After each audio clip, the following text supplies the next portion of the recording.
My dear students, আজ আমরা আলোচনা করব হ্যালো অ্যালকেন প্রস্তুতি নিয়ে। হ্যালো অ্যালকেন প্রস্তুতি কিসের থেকে? না, অ্যালকেন থেকে হ্যালো হাইড্রোকার্বন প্রস্তুতি। অ্যালকেন থেকে হ্যালো হাইড্রোকার্বন প্রস্তুতির আলোচনার ক্ষেত্রে আমরা দেখব কিভাবে আমরা অ্যালকেন থেকে হ্যালো হাইড্রোকার্বন পেতে পারি। অ্যাজ ফর এক্সাম্পল, যদি আমরা ধরি মিথেন, মিথেনকে যখন আমরা বিক্ষিপ্ত সূর্যালোকে ক্লোরিনের উপস্থিতিতে বিক্রিয়া ঘটাবো, তখন মিথেনের এক একটা হাইড্রোজেন পরমাণু হ্যালোজেন পরমাণু দ্বারা প্রতিস্থাপিত হবে। এখানে আমি ক্লোরিন ব্যবহার করেছি, অর্থাৎ ক্লোরিন দ্বারা প্রতিস্থাপিত হয়ে কি মিথাইল ক্লোরাইড উৎপন্ন হলো।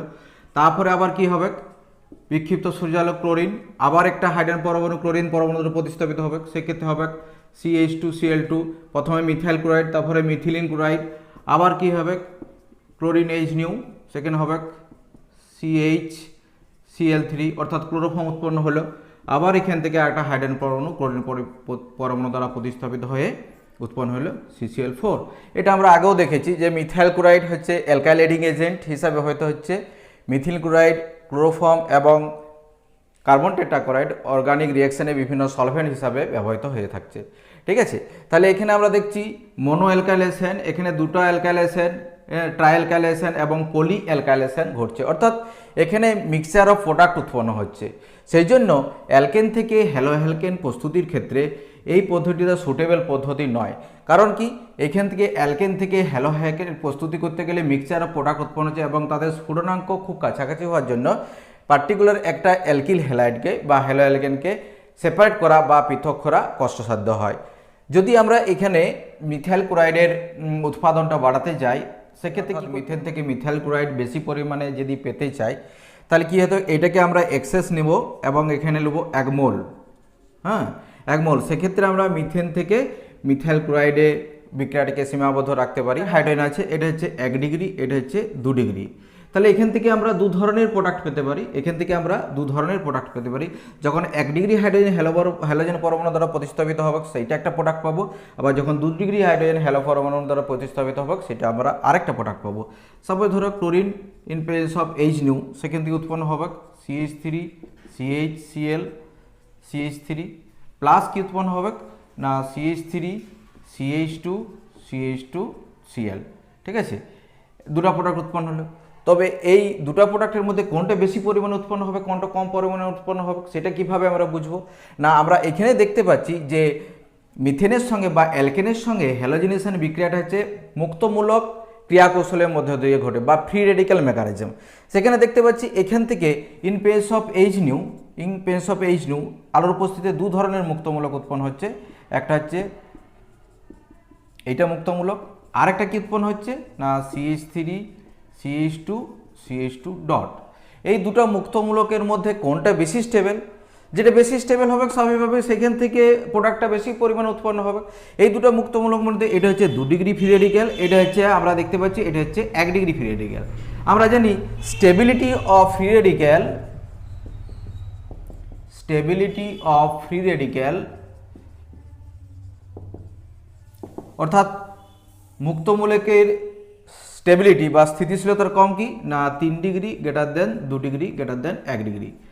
ঠিক আছে, সেটা আমরা কিভাবে ব্যাখ্যা করতে পারবো না ইন্ডাকটিভ এফেক্ট, হ্যাঁ, এবং হাইপার কনজুগেশন ইফেক্টের সাহায্যে ব্যাখ্যা করতে পারবো যে 3 ডিগ্রি মুক্তমূলক বেশি স্টেবল, তারপরে 2 ডিগ্রি, তারপরে হচ্ছে 1 ডিগ্রি। সেই জন্য কী হচ্ছে, এইটা হচ্ছে মেজর প্রোডাক্ট, এটা হচ্ছে মেজর প্রোডাক্ট বা মুখ্য, আর হচ্ছে মাইনর বা গৌণ মাইনর প্রোডাক্ট। অর্থাৎ এটা বেশি পরিমাণে উৎপন্ন হয়, এটা কম পরিমাণে উৎপন্ন হয়। CH3 CH2 in presence of bromine, ঠিক আছে, 127 ডিগ্রি সেন্টিগ্রেড উষ্ণতা। তখন আমরা কি দেখবো, এখানেও দু ধরনের হাইড্রোজেন আছে, এটা হচ্ছে 1 ডিগ্রি, এটা হচ্ছে 2 ডিগ্রি। তাহলে কি উৎপন্ন হবে, এখান থেকে যদি আমরা এইভাবে দেখি, এখানে হবে Br প্লাস এখানে হচ্ছে Br, অর্থাৎ হচ্ছে এখানে 2 ডিগ্রি ফ্রি রেডিক্যাল ফলে উৎপন্ন প্রোডাক্ট, এটা হচ্ছে 1 ডিগ্রি ফ্রি রেডিক্যালের উৎপন্ন প্রোডাক্ট, এবং এটা অলমোস্ট 98%, এটা অনলি 2%। ঠিক আছে, অর্থাৎ 2 ব্রোমোবিউটেন হচ্ছে মেজর প্রোডাক্ট আর 1 ব্রোমোবিউটেন হচ্ছে মাইনর প্রোডাক্ট। হাইড্রোজেন আর 1 degree hydrogen, 2 degree hydrogen 1 degree হাইড্রোজেনের তুলনায় দেখতে পাচ্ছি 2 ডিগ্রি হাইড্রোজেন প্রতিস্থাপনের প্রোডাক্টটা বেশি 1 ডিগ্রির তুলনায়। আবার দেখতে পাচ্ছি এখানে দুটো প্রোডাক্টের মধ্যে আবার দেখো স্টেবিলিটি অফ ফ্রি রেডিক্যাল এতটাই প্রোডাক্টের মানে ইল্ডটা এতটাই ভেরি করছে যে এখানে 2 ডিগ্রি ফ্রি রেডিক্যাল হচ্ছে মাচ মোর স্টেবল 1 ডিগ্রি তুলনায়, সেই জন্য প্রোডাক্ট এটা 98%, এটা হচ্ছে অনলি 2%। ক্লোরিনেশন এবং ব্রোমিনেশনের প্রতিস্থাপনের ক্ষেত্রে যদি দেখি যে ব্রোমিনেশন বিক্রিয়াটা ধীরে ঘটে কিন্তু ক্লোরিনেশন তুলনায়, তথাপি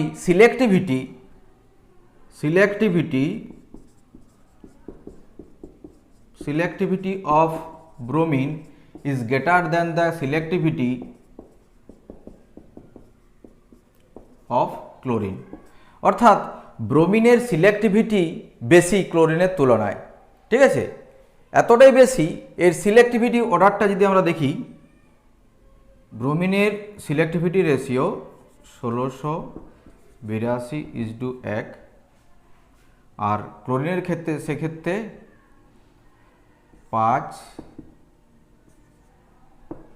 3.8:1। অর্থাৎ আমরা দেখতে পাচ্ছি যে সিলেক্টিভিটি অফ ব্রোমিন, অর্থাৎ ব্রোমিন হচ্ছে বেশি সিলেক্টিভ দেন ক্লোরিন, ঠিক আছে। এখানে একটা পার্টিকুলার, এটা 3 ডিগ্রি হাইড্রোজেন, 3 ডিগ্রি হাইড্রোজেনের এটা হচ্ছে 2 degree hydrogen, 3 degree is to 2 degree hydrogen is to 1 degree hydrogen, এক্ষেত্রে হচ্ছে 3 degree hydrogen is to 2 degree hydrogen is to 1 degree hydrogen.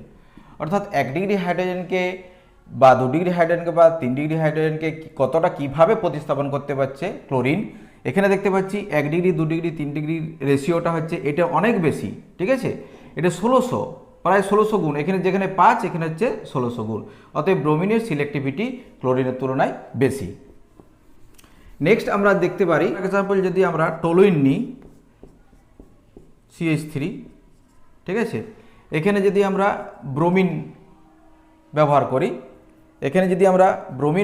করি, তাহলে দেখতে পাবো কি bromine in presence of H∧, বিকৃত সূর্যালোকের উপস্থিতিতে, তখন কি হচ্ছে না এখানে 1 2 3 অর্থাৎ অ্যালাইলিক পজিশনে ব্রোমিনেশন ঘটছে, ঘটে CH2Br এই প্রোডাক্টটা উৎপন্ন হচ্ছে। কেন এই প্রোডাক্টটা উৎপন্ন হচ্ছে বা এটাই এক্সক্লুসিভ প্রোডাক্ট কেন উৎপন্ন হচ্ছে না, আমরা যদি আমরা লক্ষ্য করে দেখতে পারি যে এখান থেকে যে ফ্রি রেডিক্যালটা উৎপন্ন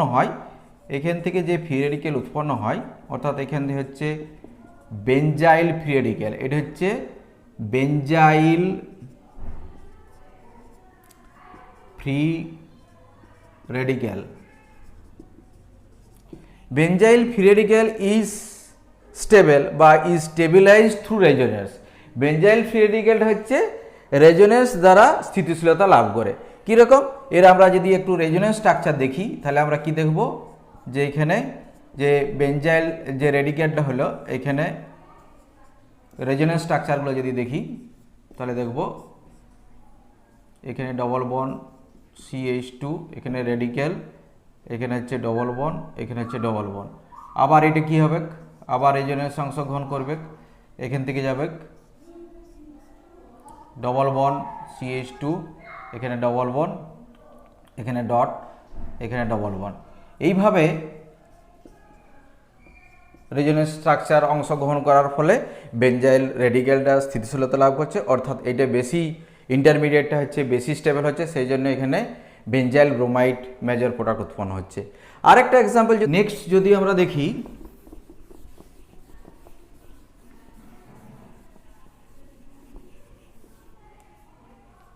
প্রোপিন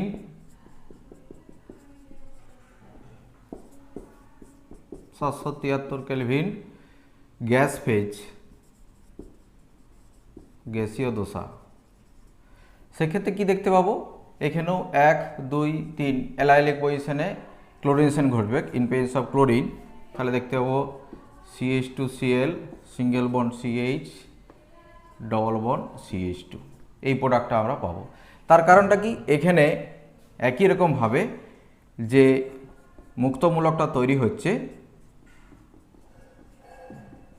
ঠিক আছে, এই মুক্তমূলক অ্যালাইলিক পজিশনে allyl radical is stabilised by resonance.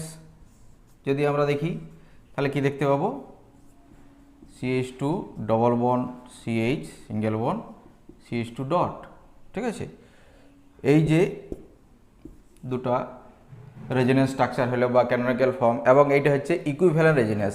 Equivalent রেজোনেন্সটা এতটাই স্টেবল, তার ফলে অ্যালাইলিক পজিশনের যে ফ্রি রেডিক্যাল উৎপন্ন হচ্ছে সেটা স্টেবল হচ্ছে, অর্থাৎ এই ইন্টারমিডিয়েট স্টেবল হওয়ার ফলে অ্যালাইলিক পজিশনে ক্লোরিনেশন ঘটছে এবং এইটাই প্রোডাক্ট হিসাবে পাওয়া যাচ্ছে, ঠিক আছে। নেক্সট আমরা দেখছি কিভাবে আমরা অ্যালকিল আয়োডাইড পেতে পারি মিথেনের সঙ্গে আয়োডিনের বিক্রিয়াটি উভমুখী। এখানে মিথাইল আয়োডাইড প্লাস HI উৎপন্ন হয়, ঠিক আছে। HI উৎপন্ন হয়, বিক্রিয়াটিকে সম্মুখবর্তী করার জন্য কি করতে হয় না, HIকে বিক্রিয়ার মাধ্যম থেকে সরাতে হয় বা অপসারিত করতে হয়। কেন অপসারিত করতে হয় না, HI হচ্ছে তীব্র বিজারক, এটা হচ্ছে তীব্র বিজারক পদার্থ হওয়ার জন্য কি মিথাইল আয়োডাইডকে বিজারিত করে I2 প্লাস মিথেনে আবার কনভার্ট করে দেয়। সেই জন্য HIকে তীব্র বিজারক হওয়ার ফলে এখানে তীব্র জারক পদার্থ যোগ করা হয়। তীব্র জারক পদার্থ মানে HiO3, নাইট্রিক অ্যাসিড, HGO প্রভৃতি যোগ করে আমরা বিক্রিয়ার মাধ্যম থেকে HIকে যদি সরাতে পারি তাহলে বিক্রিয়াটিকে আমরা একমুখী করতে পারবো। সেক্ষেত্রে কী করা হয় না, 5HI প্লাস HiO3 যোগ করে এখান থেকে আমরা I2 প্লাস জল, এখানে হবে 3I2 প্লাস 3H2। তাহলে এখানে হাইড্রোআয়োডিক অ্যাসিডের সঙ্গে HiO3 যোগ করলে আমরা এখান থেকে আয়োডিন প্লাস 3H2 উৎপন্ন করছি এবং বিক্রিয়াটিকে সম্মুখবর্তী করছি। এইখান থেকে আমরা মিথাইল আয়োডাইড পেতে পারি। নেক্সট আমরা দেখছি ক্লোরিনেশন, ব্রোমিনেশন এবং আয়োডাইজেশন হলো। তাহলে ফ্লুরিনেশন কি হবে না, ফ্লুরিনেশন বিক্রিয়া কি হচ্ছে তীব্র বিস্ফোরণ সহ ঘটছে অ্যালকেনের সঙ্গে। সেক্ষেত্রে কি হয় না, কার্বন কার্বন বন্ড ব্রেকিংয়ের মাধ্যমে বিক্রিয়াটি ঘটে থাকে। সেক্ষেত্রে কি করা হয় না, সেক্ষেত্রে আর্গন, নাইট্রোজেন প্রভৃতি নিষ্ক্রিয় পরিবেশে আমরা ফ্লুরিনেশন বিক্রিয়াটা ঘটাতে পারি, ঠিক আছে। অর্থাৎ কার্বন কার্বন বন্ধন বিভাজনের মাধ্যমে ফ্লুরিনেশন বিক্রিয়াটা ঘটে এবং প্রচুর তাপ উৎপন্ন হয়। তাহলে আমরা কি দেখতে পাচ্ছি, তাহলে হ্যালোজিনেশনের ক্ষেত্রে আমরা দেখতে পাচ্ছি অ্যালকেন থেকে হাইড্রোকার্বন প্রস্তুতির ক্ষেত্রে আমরা যদি বিক্রিয়ার ক্রমগুলো দেখি তাহলে কি হবে, ক্লোরিনেশন এবং ব্রোমিনেশন ও আয়োডিনেশনের বিক্রিয়ার ক্রম কি হবে, যে ফ্লুরিনেশন, তারপর হচ্ছে ক্লোরিনেশন, তারপর হচ্ছে ব্রোমিনেশন, তারপর হচ্ছে আয়োডিনেশন, ঠিক আছে। অর্থাৎ ফ্লুরিনেশন বিক্রিয়ার বেগটা সবচেয়ে বেশি, অর্থাৎ কার্বন কার্বন বন্ধন বিভাজনের ফলে ঘটছে। তারপরে ক্লোরিনেশন, তারপর হচ্ছে ব্রোমিনেশন এবং আয়োডিনেশন হচ্ছে অতি ধীর গতি সম্পন্ন বিক্রিয়া বা বিক্রিয়াটি এক্ষেত্রে আমরা দেখছি উভমুখী বিক্রিয়া, ঠিক আছে। তাহলে এই ফ্লুরিনেশন, ক্লোরিনেশন, ব্রোমিনেশন এই বিক্রিয়াগুলো কি না, এই বিক্রিয়াগুলো হচ্ছে তাপ দায়ী বিক্রিয়া, আর এটা হচ্ছে তাপগ্রাহী বিক্রিয়া, ঠিক আছে। এটা হচ্ছে তাপগ্রাহী বিক্রিয়া বা এটাকে আমরা বলতে পারি এক্সোথার্মিক রিয়াকশন, আর এটাকে আমরা কি বলতে পারি এন্ডোথার্মিক রিয়াকশন। আজকের ভিডিওটি এখান পর্যন্তই। হ্যালো অ্যালকেন প্রস্তুতি, ঠিক আছে, হ্যালো হাইড্রোকার্বন থেকে হ্যালো অ্যালকেন প্রস্তুতি। তোমরা যারা অন্যান্য ক্লাসগুলি ফলো করনি, অন্যান্য ক্লাসগুলো সেগুলো লক্ষ্য করবে বা দেখবে।